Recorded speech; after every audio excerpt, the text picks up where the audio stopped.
नमस्कार। देसी खबर वाला झारखंड के खास कार्यक्रम खबर दिन भर में आपका स्वागत है। इस खास कार्यक्रम के जरिए हम आपको झारखंड के बीते 24 घंटे की बड़ी और महत्वपूर्ण खबरों से रूबरू कराते हैं। तो चलिए जानते हैं झारखंड के बीते 24 घंटे की बड़ी और महत्वपूर्ण खबरें। झारखंड में 30 मई से बारिश और आंधी का येलो अलर्ट, किसानों में खुशी। झारखंड में 30 मई से बारिश, तेज हवा और आकाशीय बिजली को लेकर मौसम विभाग ने येलो अलर्ट जारी किया है। बंगाल की खाड़ी में बने निम्न दबाव के कारण अगले 3-4 दिनों तक राज्य के कई हिस्सों में बारिश होने की संभावना है। मौसम विभाग के अनुसार दक्षिण पश्चिम मानसून के पश्चिम बंगाल में दस्तक देने की संभावना है, जो 2-3 दिनों में झारखंड पहुंच सकता है। मानसून के समय से पहले आगमन की खबर से राज्य के किसानों में उत्साह का माहौल है और उन्होंने खेती की तैयारी शुरू कर दी है। गुरुवार को रांची और आसपास के क्षेत्रों में बादल छाए रहे, बीच बीच में धूप और उमस महसूस की गई। मौसम विभाग ने 30 से 40 किलोमीटर प्रति घंटे की रफ्तार से तेज हवा चलने की भी चेतावनी दी है। लोगों को सतर्क रहने की सलाह दी गई है। झारखंड फिल्म उद्योग के विकास को लेकर सरकारी अधिकारियों से झारखंड आर्टिस्ट फिल्म फेडरेशन की मुलाकात। झारखंड आर्टिस्ट फिल्म फेडरेशन के प्रतिनिधि मंडल ने हाल ही में सूचना एवं जनसंपर्क विभाग के विशेष सचिव और निदेशक राजीव लोचन बख्शी से शिष्टाचार भेंट की। बैठक में झारखंड के फिल्म उद्योग, कलाकारों की समस्या और उनके विकास पर विस्तृत चर्चा हुई। राज्य में धूमकुड़िया भवन, नगर भवन और पंचायत भवनों में क्षेत्रीय फिल्मों के प्रदर्शन की योजना पर भी जानकारी दी गई। कलाकारों की सामाजिक सुरक्षा, सब्सिडी में देरी और तकनीकी समस्याओं पर भी फेडरेशन ने ध्यान दिलाया। बख्शी ने फिल्म निर्माण में पारदर्शिता और सरलता लाने के लिए सिंगल विंडो सिस्टम लागू करने का आश्वासन दिया। साथ ही झारखंड में बनी क्षेत्रीय भाषाओं की फिल्मों को सभी सिनेमा हॉल में 1 शो अनिवार्य रूप से देने की नीति पर काम हो रहा है। क्षेत्रीय और जनजातीय भाषाओं में बनी शॉर्ट फिल्मों को अनुदान योजना में शामिल करने की सिफारिश की गई। फिल्म सिटी, वर्कशॉप्स और फिल्म फेस्टिवल आयोजन को लेकर भी सहमति बनी। बैठक में झारखंड के कलाकारों को स्थानीय स्तर पर अवसर देने की भी मांग प्रमुखता से उठाई गई। झारखंड में प्रशासनिक फेरबदल के बाद नई दायित्व मिलने तक आईपीएस, आईएएस अधिकारियों को मिला विश्राम का अवसर। हाल ही में झारखंड सरकार ने बड़े पैमाने पर प्रशासनिक फेरबदल करते हुए 24 में से 20 जिलों के डीसी और 15 जिलों के एसपी समेत कुल 48 आईपीएस अधिकारियों का तबादला किया। इनमें से 17 आईएएस अधिकारियों को फिलहाल कार्मिक एवं प्रशासनिक सुधार विभाग में योगदान करने का आदेश दिया गया है। हालांकि लगभग 20 से 21 आईएएस और आईपीएस अधिकारी अभी भी वेटिंग में हैं और उन्हें नई जिम्मेदारी का इंतजार है। सूत्रों के अनुसार इन अधिकारियों की नई पोस्टिंग में कुछ और दिन लग सकते हैं। ऐसे में इन अधिकारियों को वर्षों की कठिन मेहनत के बाद फिलहाल एक छोटा सा विश्राम मिल गया है। जानकारी के अनुसार कम से कम सोमवार तक इन अधिकारियों को नई जिम्मेदारी नहीं दी जाएगी। पोस्टिंग में देरी का मुख्य कारण मुख्यमंत्री हेमंत सोरेन का पारिवारिक यात्रा पर केदारनाथ जाना है। वे 1 जून को लौटेंगे। साथ ही मुख्यमंत्री के अपर मुख्य सचिव अविनाश कुमार के भी रांची से बाहर रहने से निर्णय प्रक्रिया प्रभावित हुई है। मुख्यमंत्री के रांची लौटने के बाद सोमवार को पोस्टिंग की संभावना है। इस बीच कोलान आयुक्त, पंचायती राज सचिव, कृषि निदेशक, आईटी निदेशक और जेएसएलपीएस के सीईओ जैसे कई महत्वपूर्ण पद खाली हैं, जिनका जल्द भरना शासन की प्राथमिकता होगी। विनय चौबे और गजेंद्र सिंह निलंबित। पूर्व उत्पाद सचिव सह उत्पाद आयुक्त विनय चौबे और संयुक्त उत्पाद आयुक्त गजेंद्र सिंह को राज्य सरकार ने निलंबित कर दिया है।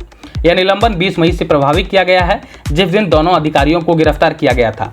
कार्मिक एवं प्रशासनिक सुधार विभाग ने मुख्यमंत्री के आदेश के बाद इस संबंध में अधिसूचना जारी की है। निलंबन से जुड़ी अधिसूचना को इस बार सूचना एवं जनसंपर्क विभाग यानी कि आईपीआरडी के माध्यम से सार्वजनिक नहीं किया गया है। उल्लेखनीय है कि भ्रष्टाचार निरोधक ब्यूरो यानी कि एसीबी ने उत्पाद विभाग में लगभग 38 करोड़ रुपए के घोटाले के मामले में पूछताछ के बाद दोनों अधिकारियों को 20 मई को गिरफ्तार किया था। इसके बाद अदालत ने उन्हें न्यायिक हिरासत में बिरसा मुंडा केंद्रीय कारा भेज दिया। प्रावधानों के अनुसार किसी भी सरकारी कर्मी के 48 घंटे से अधिक न्यायिक हिरासत में रहने की स्थिति में निलंबन आवश्यक होता है। बाबूलाल मरांडी की अपील, अगर इरादा सच में सच्चाई जानने का तो एसीबी विनय चौबे से पूछे ये सवाल। भाजपा प्रदेश अध्यक्ष और नेता प्रतिपक्ष बाबूलाल मरांडी ने राज्य में चल रहे शराब घोटाले की जांच कर रही एसीबी से अपील की है। उन्होंने कहा है कि पूर्व उत्पाद सचिव विनय चौबे से एसीबी 2 दिनों की रिमांड पर पूछताछ कर रही है। ऐसे में कुछ जरूरी सवाल उनसे पूछे जाने चाहिए। बाबूलाल मरांडी ने कहा कि उन्होंने शराब घोटाले को लेकर पहले मुख्यमंत्री को पत्र लिखा था। इस संदर्भ में उन्होंने विनय चौबे से 8 बिंदुओं पर सवाल पूछने की मांग की है, जिनमें पत्र की प्राप्ति, उस पर कार्रवाई, मुख्यमंत्री कार्यालय से निर्देश, रायपुर में झारखंड के विधायकों के भ्रमण के दौरान की गई व्यवस्थाओं और बातचीत तथा कुछ कंपनियों के चयन में मुख्यमंत्री की भूमिका जैसे मुद्दे शामिल हैं। बाबूलाल मरांडी ने कहा कि अगर एसीबी ये सवाल नहीं पूछेगी तो स्वतंत्र एजेंसियां भविष्य में इनका जवाब तलाशेंगी। उन्होंने कहा कि झारखंड की जनता को सस्ती शराब नहीं, पारदर्शी शासन की आवश्यकता है।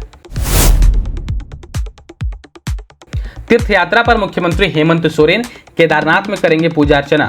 मुख्यमंत्री हेमंत सोरेन अपनी पत्नी कल्पना सोरेन के साथ तीर्थ यात्रा पर रवाना हो गए हैं। दिल्ली से वह हेलीकॉप्टर के माध्यम से परिवार सहित उत्तराखंड के रुद्रप्रयाग जिले स्थित केदारनाथ धाम जाएंगे, जहां वे पत्नी कल्पना सोरेन के साथ पूजा अर्चना करेंगे। मुख्यमंत्री के 1 जून को रांची लौटने की संभावना है। विधानसभा चुनाव 2024 में जीत के बाद मुख्यमंत्री हेमंत सोरेन लगातार विभिन्न तीर्थ स्थलों का भ्रमण कर रहे हैं। फरवरी में उन्होंने कोलकाता के कालीघाट मंदिर में मां काली की पूजा की थी।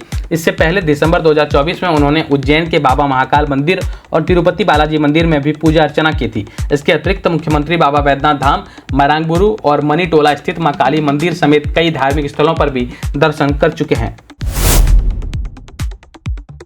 सुप्रियो भट्टाचार्य ने झारखंड को विशेष राज्य का दर्जा देने की मांग दोहराई। झारखंड मुक्ति मोर्चा यानी कि झामुमो के केंद्रीय महासचिव व प्रवक्ता सुप्रियो भट्टाचार्य ने प्रेस कॉन्फ्रेंस कर झारखंड को विशेष राज्य का दर्जा देने की मांग दोहराई। उन्होंने कहा कि 16वें वित्त आयोग के दौरे के साथ यह जरूरी है कि झारखंड की सामाजिक, आर्थिक और भौगोलिक स्थितियों का ईमानदारी से आकलन हो ताकि राज्य को उसका हक मिल सके। उन्होंने कहा कि झारखंड यूरेनियम समेत कई खनिजों का बड़ा उत्पादक है, लेकिन इसके कारण स्थानीय लोगों को मलेरिया, टीबी और अन्य स्वास्थ्य समस्याओं का सामना करना पड़ता है। राज्य ने अपने संसाधनों का बलिदान कर देश के विकास में योगदान दिया है, इसके बावजूद उसे बार बार उपेक्षा झेलनी पड़ रही है। सुप्रियो भट्टाचार्य ने बताया कि वित्त आयोग के सदस्यों ने राज्य के संसाधनों, सड़क नेटवर्क और बाबा धाम जैसे धार्मिक स्थलों का दौरा किया है। उन्होंने कहा कि झारखंड न केवल खनिज बल्कि रेलवे ट्रांसपोर्टेशन के जरिए भी देश को राजस्व देता है, फिर भी राजधानी और शताब्दी जैसी ट्रेनों में पुरानी रेक भेजे जाते हैं। उन्होंने यह भी कहा कि राज्य की भौगोलिक स्थिति, कमजोर बुनियादी ढांचा और पलायन की समस्या इसे विशेष दर्जा का पात्र बनाती है। शिक्षा और स्वास्थ्य सेवाओं तक पहुंच अब भी बड़ी चुनौती है। उन्होंने केंद्र सरकार से मांग की कि झारखंड को योजनाओं में 75% केंद्र और 25% राज्य हिस्सेदारी के आधार पर मदद दी जाए। साथ ही 1.4 लाख करोड़ रुपए की लंबित मांग को शीघ्र स्वीकृति दी जाए। सरना धर्मकोड की मांग तेज, झामुमो का 5 जून को राजभवन घेराव। झारखंड मुक्ति मोर्चा यानी कि झामुमो ने सरना धर्मकोड की मांग को लेकर चरणबद्ध आंदोलन की घोषणा की है। पहले चरण में 27 मई को राज्य के सभी 24 जिलों में पार्टी नेताओं ने जिला मुख्यालयों पर प्रदर्शन कर उपायुक्त को राष्ट्रपति के नाम ज्ञापन सौंपा। अब अगला चरण 5 जून को रांची में राजभवन के समक्ष धरना के रूप में होगा, जिसमें राज्यपाल के माध्यम से फिर से राष्ट्रपति को ज्ञापन सौंपा जाएगा। पार्टी के महासचिव और प्रवक्ता सुप्रियो भट्टाचार्य ने बताया कि इस आंदोलन में झामुमो के मंत्री, विधायक, सांसद और हजारों कार्यकर्ता शामिल होंगे। उन्होंने संकेत दिया कि मुख्यमंत्री हेमंत सोरेन भी इस आंदोलन में शामिल होकर राज्यपाल से मिल सकते हैं। सरना धर्मकोड की मांग का उद्देश्य जनगणना में आदिवासियों के खिलाफ अलग धर्म कॉलम सुनिश्चित करना है, जिससे वे अपनी धार्मिक पहचान सरना के रूप में दर्ज करा सके। हेमंत सोरेन सरकार ने इस संबंध में विधानसभा से सर्वसम्मति से प्रस्ताव पास कर केंद्र को भेजा था, जो अभी लंबित है। झामुमो इस मांग को अपनी चुनावी वादे का हिस्सा बता चुका है। स्वास्थ्य मंत्री डॉक्टर इरफान अंसारी ने झारखंड के लिए विशेष स्वास्थ्य पैकेज की मांग की। केंद्र से रांची में एम्स सहित कई प्रस्तावों पर सहयोग की अपील। झारखंड के स्वास्थ्य मंत्री डॉक्टर इरफान अंसारी ने केंद्रीय स्वास्थ्य मंत्री जेपी नड्डा से राज्य को विशेष स्वास्थ्य पैकेज देने की मांग की। उन्होंने यह मांग वर्चुअल माध्यम से आयोजित एक राष्ट्रीय समीक्षा बैठक में रखी, जिसमें केंद्र और राज्यों के स्वास्थ्य कार्यक्रमों की प्रगति पर चर्चा हुई। डॉक्टर इरफान अंसारी ने कहा कि झारखंड एक सामाजिक आर्थिक रूप से पिछड़ा और जनजातीय बहुल राज्य है, जहां स्वास्थ्य सुविधाओं का विस्तार जरूरी है। उन्होंने रांची में एम्स की स्थापना, 5 नए मेडिकल कॉलेज और 1 मेडिकल सिटी की मांग भी दोहराई। उन्होंने जानकारी दी कि राज्य सरकार ने टीबी के खिलाफ अभियान को गंभीरता से लिया है। निक्षय आहार योजना के तहत टीबी मरीजों को अब प्रतिमाह 1000 रुपये पोषण सहायता दी जा रही है और अब तक 12 करोड़ रुपए डीबीटी के माध्यम से मरीजों को दिए जा चुके हैं। राज्य की 226 पंचायतों को टीबी मुक्त घोषित किया गया है और 100 दिवसीय टीबी मुक्त भारत अभियान भी चल रहा है।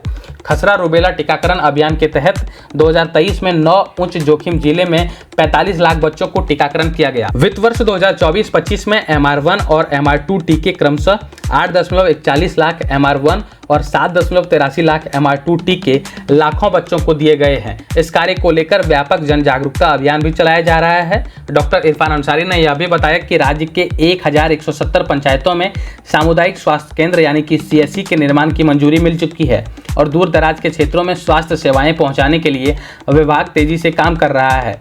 बैठक में केंद्रीय स्वास्थ्य मंत्री JP नड्डा ने झारखंड में स्वास्थ्य विभाग के प्रयासों की सराहना की और कहा कि वे राज्य की सोच की सराहना करते हैं तथा हर संभव सहयोग देंगे। उन्होंने डॉक्टर इरफान अंसारी से 1 सप्ताह के भीतर विस्तृत रिपोर्ट के साथ दिल्ली आने को कहा ताकि राज्य की आवश्यकताओं पर गंभीरता से विचार किया जा सके। धनबाद में अवैध गन फैक्ट्री का भांडाफोड़, 5 गिरफ्तार। झारखंड के धनबाद जिले में बुधवार देर रात पुलिस और पश्चिम बंगाल ATS की संयुक्त कार्रवाई में सिंगंडा बस्ती महुदा में एक अवैध मिनी गन फैक्ट्री का खुलासा हुआ। झोपड़ी में संचालित इस फैक्ट्री से पुलिस ने 18 तैयार और 70 से 80 अर्धनिर्मित पिस्तौल, भारी मात्रा में कारतूस और हथियार निर्माण सामग्री जब्त की। मौके से फैक्ट्री संचालक मुर्शीद अंसारी सहित 5 लोगों को गिरफ्तार किया गया। पूछताछ में जब पुलिस ने आरोपियों से पिस्तौल बनाकर दिखाने को कहा तो उन्होंने महज 1 घंटे में 4 पिस्तौल तैयार कर दी, जिससे उनके अनुभव और नेटवर्क की गंभीरता सामने आई। यह कार्रवाई पश्चिम बंगाल पुलिस को अपराधियों से मिली जानकारी के आधार पर गोपनीय तरीके से की गई। छापेमारी में धनबाद के कई थाने की पुलिस शामिल रही और अभियान का नेतृत्व बाघमारा के SDPO पुरुषोत्तम सिंह ने किया। फिलहाल पूछताछ जारी है। खबरों का सिलसिला यहाँ समाप्त होता है। झारखंड से जुड़ी और भी महत्वपूर्ण खबरों को देखने के लिए देखते रहिए खबर दिन भर, क्योंकि यहाँ पे आपको रोजाना सुबह 6 बजे मिलता है झारखंड से जुड़ी हर महत्वपूर्ण खबर। बहुत बहुत धन्यवाद।